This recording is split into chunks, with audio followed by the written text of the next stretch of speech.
Hi, my name is Lyle Sopel, and I'm a Jade and Gemstone sculptor.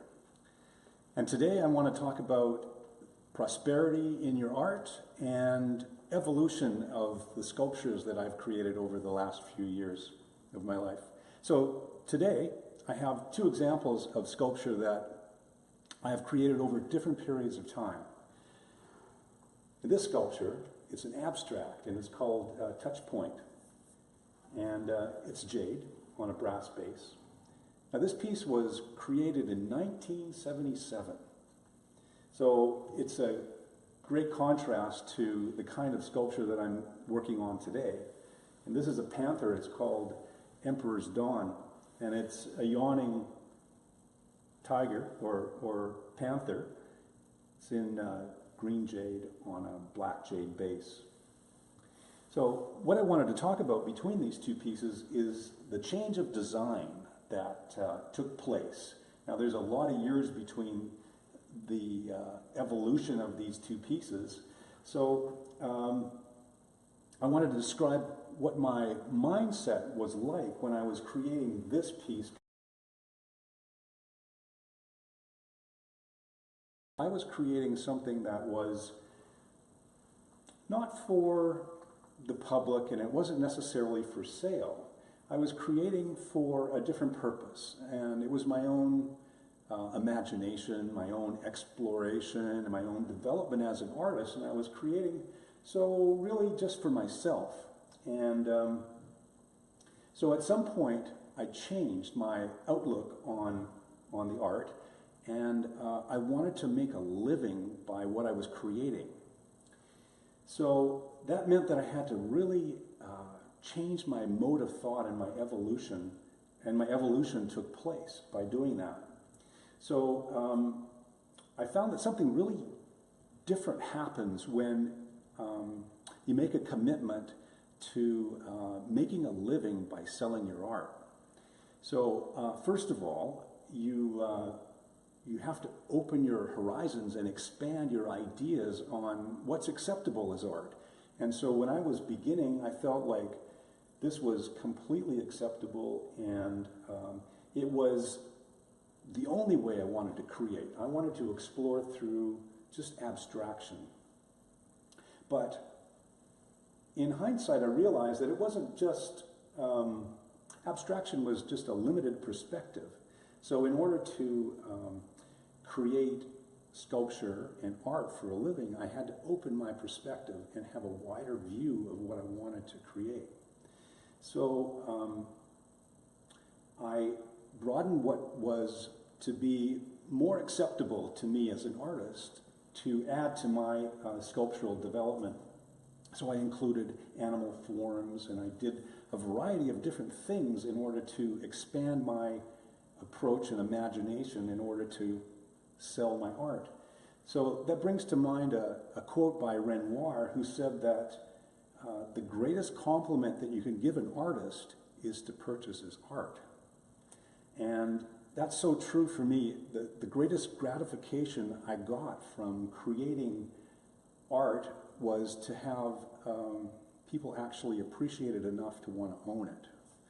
So that really drove me as I evolved as an artist, this gratification from being in kind of a two-part aspect of the creative process where I create and collectors want to collect. And so that spurred my evolution as an artist to even greater bounds. And I do all kinds of things to try to expand my imagination and try to expand my maybe business approach or my approach to getting my art in front of more people. So one of the things that I did that I really enjoyed was I took a course with a sculptor called McDonald, who is an American artist, and he does bronze art. And one of the things that really was impressive about this is that he was open to all the aspects of his studio work with all the people that took part in this course. So he supplied 72 galleries while I took this course, and that's incredible to me for an artist to do that kind of level of business. And he shared how he did it. So one of the things that was really compelling about his involvement in his art was that he was totally disciplined. And he worked on a 3/4 of an hour or a 45-minute schedule in his studio. He had his assistant close the doors and not allow anybody in while he was working for 45 minutes. And he was totally alone with his models or whatever he was working on. But then the last 15 minutes of the hour, he opened the door, his assistant would come in with the phone and he'd answer the phone and he'd talk to clients or he'd talk to his assistants and then he'd go on to his day. Incredible how disciplined that could be. So the outcome for him was success. He managed to evolve to a place where he could use his imagination and develop higher and higher skill levels through his process.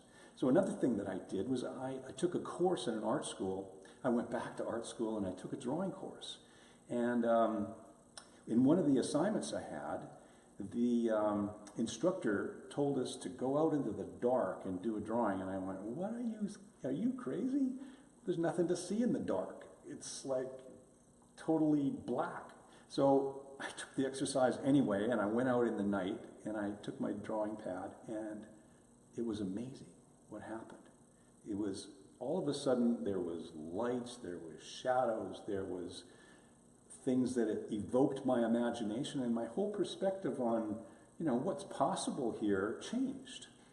And even today, I still use this idea that, I can tell a story about nighttime in my art. So it was wonderful. It was this great evolutionary thing took place for me.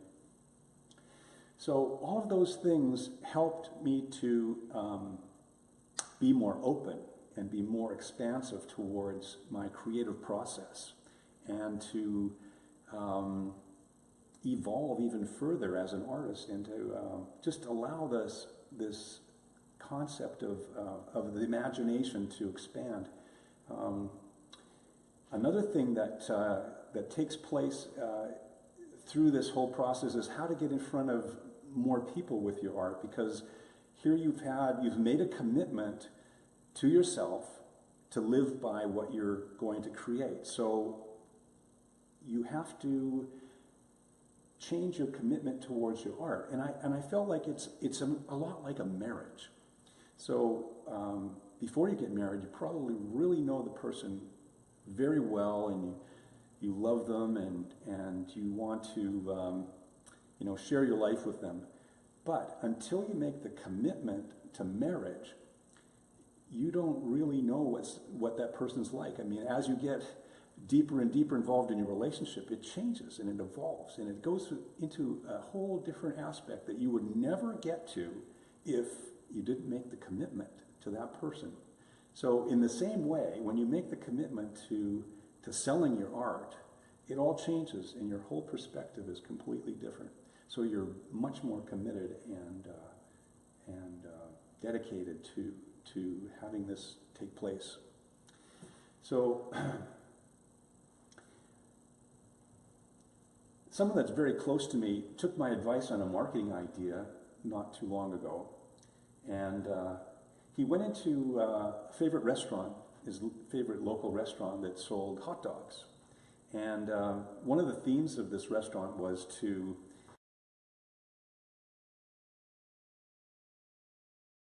as a way to have a theme for the restaurant. So he had this idea that he would go to the restaurant, and instead of just saying, I've got some paintings and I could decorate your restaurant and hopefully sell something to people that might drop by, he went to the owner and he said, I could do some paintings of punk rock artists eating your hot dogs.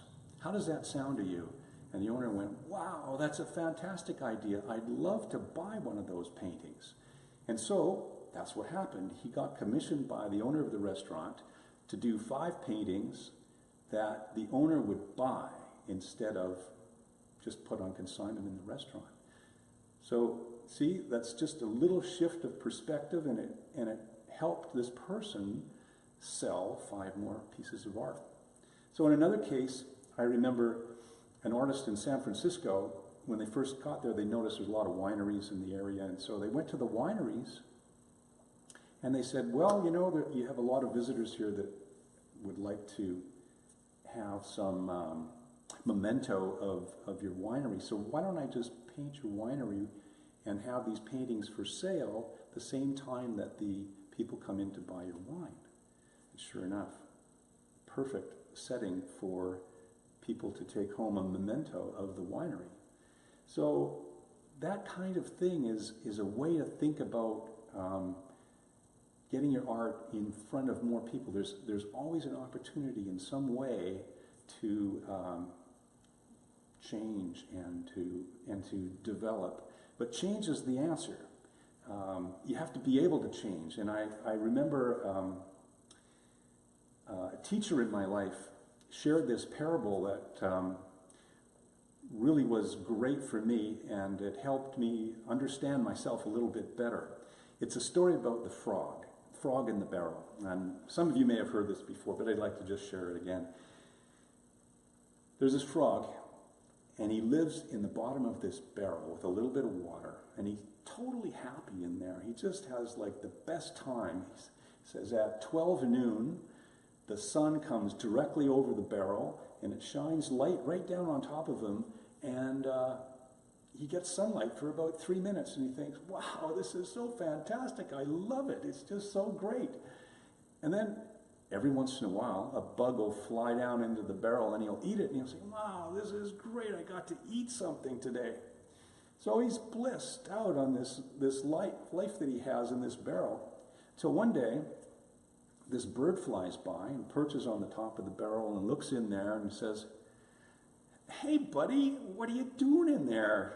Like, there's this whole world out here that is, you know, you got ponds, there's rivers, there's forests, there's a sky, and it's light all day long. What are you doing in the barrel?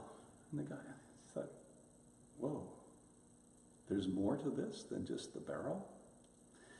So that really struck me, and I always think about it, and I always think about my progress as an artist and my evolution as an artist. And I think that story is probably true to everybody in some way, that we have this view of ourselves, and it's always limited. So, you know, I think the joy and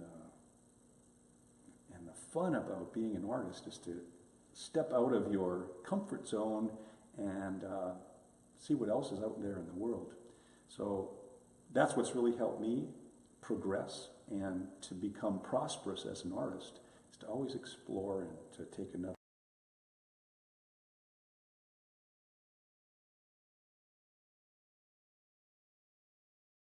that you might put towards me. And I would like to thank you for spending some time with me today, and hopefully we'll see you next time. So bye for now.